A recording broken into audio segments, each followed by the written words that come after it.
Então vamos começar com a pior coisa que a gente tem hoje, tá? A pior. E eu evito falar dessas coisas o máximo possível. Só que hoje não teve como, porque isso aqui passou de todos os limites.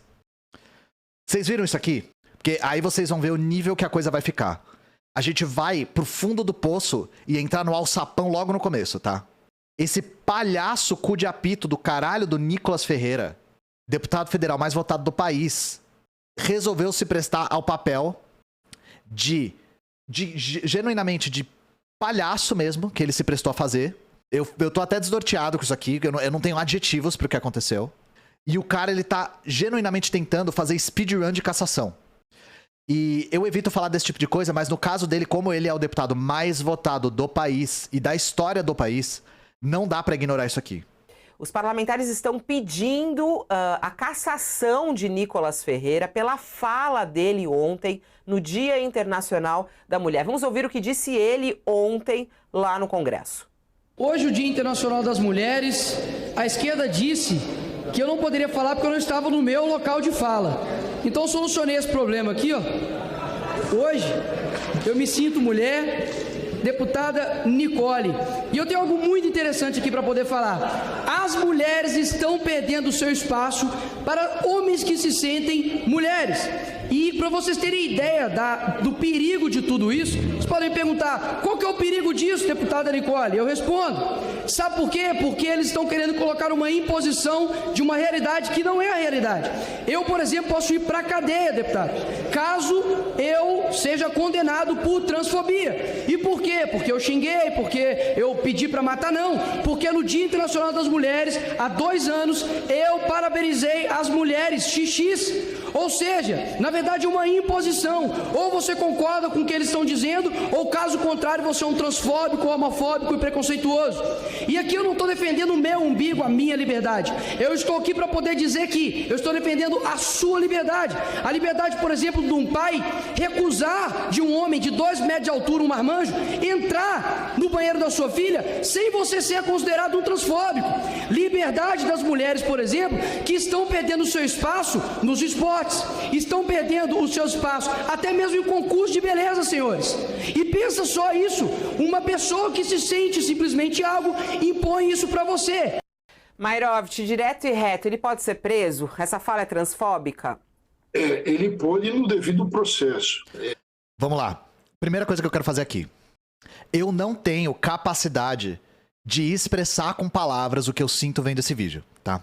Então o que eu vou fazer aqui é 15 segundos de Vai Se Lascar. Então aqui, ó, 15 segundos de Vai Se Lascar, só pra gente extravasar um pouquinho, depois a gente fala sobre o que ele falou. Vai te lascar, vai te lascar, vai te lascar, não véi, isso é vergonha, vai te lascar. Vai te lascar. Tá bom? É bom porque é um negócio...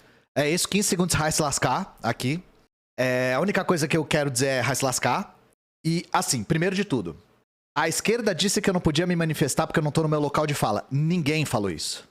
O cara inventou isso, se apropriou do conceito de local de fala pra fazer um mega espantalho e ainda proporcionou essa cena ridícula que a gente viu. Qual que é a questão aqui? Vamos tentar enxergar a coisa pelo que ela é de fato. O Nicolas Ferreira se elegeu na esteira do bolsonarismo, do que o bolsonarismo se tornou e está se descolando do Bolsonaro, apesar dele ainda ser muito fiel à figura do Bolsonaro. E o Nicolas Ferreira precisa se apegar a um certo discurso para se manter popular dentre as pessoas que o elegeram. Beleza?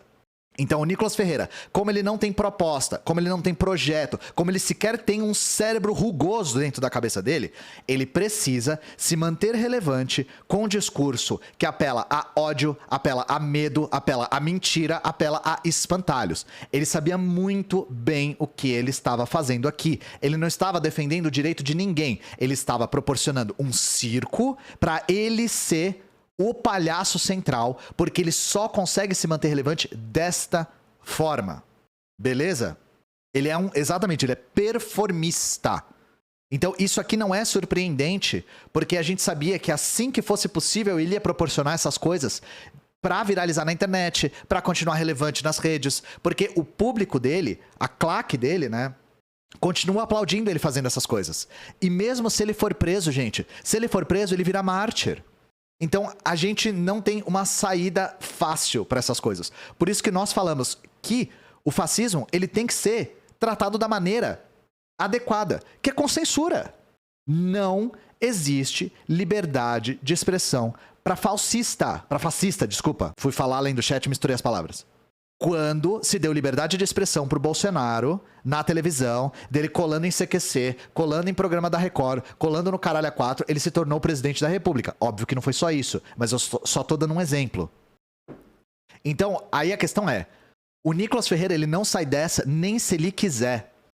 Ele não pode abrir mão do bolsonarismo, ele nem quer. Isso é claro, porque ele é um idiota convicto. Ele tem plena convicção da idiotice dele. Ele é um moleque super preconceituoso, que construiu a sua carreira em cima de preconceito e que é um fundamentalista cristão, tá?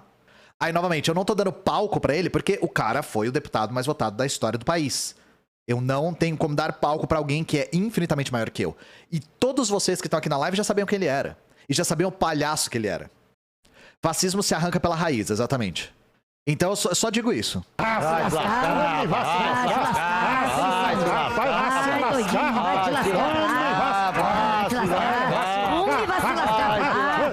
Não vem, isso é vergonha. Vai se lascar, é isso. E aí, vamos lá. Vamos falar de coisas mais sérias agora, né? Não que isso aqui não seja sério, a questão é... O Nicolas não é sério. E não dá pra falar nada a respeito dele além de vai se lascar, né? Vamos falar das vacinas. Então, agora que o Bolsonaro não é mais presidente, a gente tá começando a ver as investigações acerca da pandemia avançarem. Nós temos essa notícia aqui. Teu cu denuncia. Bolsonaro destruiu 1,9 milhão de doses de vacina contra a Covid. As chamadas da Fórum são extremamente enviesadas, tá, gente? Eu até evito trazer aqui porque fica difícil de filtrar onde que tá a notícia, no meio dos vieses. Todo jornal tem o direito de ter vieses, tá? Só que a Fórum faz o trabalho e fica difícil às vezes. Não é exatamente que ele destruiu, porque só a chamada faz parecer que ele destruiu porque ele é malvado, sabe? Faz parecer que ele é o Coringa, que ele é o pinguim do Batman e pegou as doses e rindo pras nuvens ele destruiu. Não é isso, tá? Mas vamos ler, porque é grave pra caralho isso aqui. O Bolsonaro não é um super vilão, sabe? Os imunizantes da AstraZeneca foram doados pelos Estados Unidos em 2021. O teu cu quer ressarcimento dos gastos, estimado em R$1 milhão. Lucas Vasquez na Fórum. Brasil ainda terá que lidar por um bom tempo com a política negacionista praticada durante os 4 anos do governo Jair Bolsonaro. Uma auditoria aprovada pelo Tribunal de Contas da União. Tá escrito Tribunal de Cintas da União. Tribunal de Cintas da União. Também conhecido como teu cu. Eu só vou dar uma pausa aqui. Ao todo, 1,9 milhão de doses da vacina AstraZeneca contra a Covid-19 teve de ser incinerado em 2022, porque não foi compartilhado aos estados pelo Ministério da Saúde à época sob condução do Marcelo Queiroga, antes do fim do prazo da validade. O teu cu quer o ressarcimento dos gastos pelos responsáveis pelo desperdício estimado em 1 milhão. Só que a questão não é essa, gente. É possível que menos gente tenha sido vacinada por conta desse desperdício. E isso pode ter custado a vida das pessoas. Então, quando se fala do Bolsonaro atrapalhar a vacinação, não é só o caso da Covaxin, não é só o caso de não responder os e-mails da Pfizer, mas o caso de não distribuir a tempo e desperdiçar doses de vacina que já estavam aqui.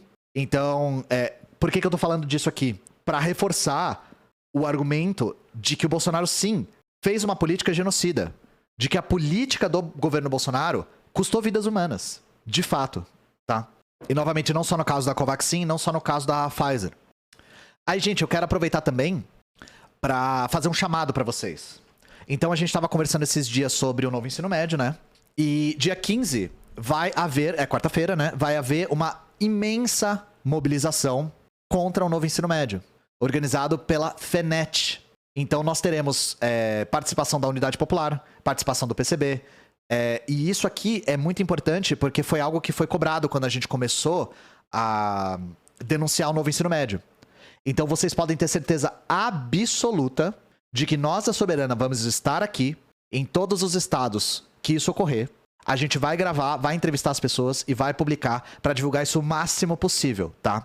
Então, divulguem, salvem, não esqueçam.